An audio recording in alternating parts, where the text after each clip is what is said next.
காமராஜர் அன்னைக்கு அவ்வளவு கஷ்டப்பட்டு கல்வியை கொண்டு வந்தங்காட்டிதான் இன்னைக்கு நம்ம எல்லாரும் படிச்சுட்டு இருக்கோம். இல்லாட்டி கல்வி அறிவற்ற ஒரு தேசமாக இது மாறி இருக்கும் இல்லையா? அப்ப அந்த கல்வியை ஒரு தெரியாத ஒரு 10 பேருக்காவது கொடுக்கணும். மகரிஷி என்ன சொல்றாரு? அந்த 10 பேருங்கிறது எனக்கு அப்படியே கிளிக் ஆச்சு. ஒரு 10 பேருக்காவது இந்த ஆன்மீக கல்வியை கொடுக்க வேண்டும் என்று மகரிஷி சொல்றாரு.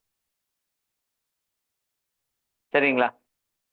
மதுபானத்திற்கும் சூதாட்டத்திற்கும் அடிமையாகி உள்ள 5 பேரை அதிலிருந்து விடுவிப்பேன். அதைத்தான் மன்றத்துல பண்ணிட்டு இருக்கோம். நூற்றுக்கணக்கான ஆயிரக்கணக்கான அன்பர்களை இந்த போதையிலிருந்து மீட்டெடுக்கிறோம். போதை போர் பொய் புகை ஒழித்து அமல் செய்வோம்னு சொன்னாரு.